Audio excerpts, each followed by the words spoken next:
Hello guys, magandang araw sa atin Ulam lahat. natin, Dito guys, naman tayo sa ating munting luto na yan, guys. kusina.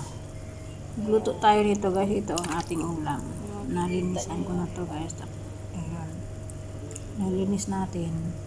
Hindi natin pwedeng i-direct lutuin yung ganitong yung ganitong ulam. Yung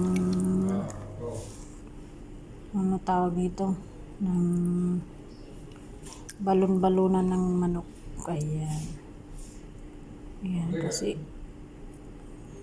linisin man muna natin to bago natin lutuin, tanggalin natin, dapat malinis man din. Ayan, nakikita nyo, wala na. Ayan siya, kinikis-kis ko to guys Ayan, malinis na ulam natin, balon-balunan ng manok. Ayan, ito ang ating ulam sa tanghalian. Ayan, balon-balunan ng manok. So ang gagawin natin dito, lagyan natin ng asin, kuskusin. Ayan nga guys, lagyan natin ng asin, kuskus natin sa asin para malinis ang ating inuulam na balon-balunan ng manok. Ayan, shout out.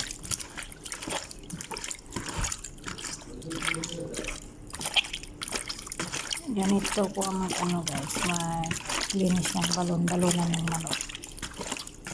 Lagyan ng asin, kuskusin para malinis. Kung makikita, ayan tanggal yung dumi niya guys Ayan, diba?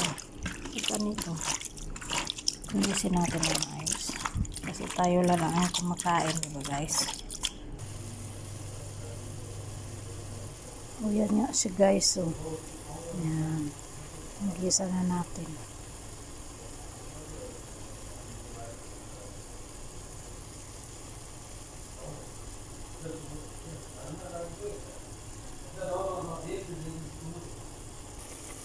Ayan nga siya guys, hindi pa natin lagyan ng ingredients niya, pero may kulay na siya. Ayan, kasi pakuluin natin kasi yung balon-balunan ng manok, diba guys, matigas yan kaya yun, pakuluin natin. Ayan, kulay kita yun, may kulay na siya. Ayan nga siya guys, ang ulam natin. Kung makikita nyo, kumukulo na siya, lapit na yan maluto. Guys, yan ang ulam natin tanghali. Ayan, ayan ang ating ulam na tanghalian guys.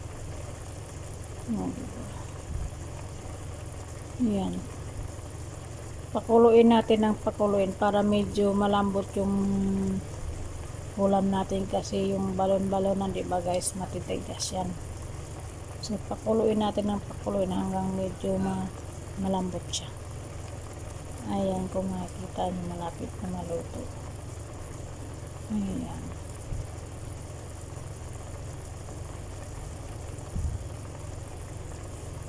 ito ang ating ulam tanghalian. Ayan siya guys, shout out sa ating ulam na tanghalian. Ayan siya.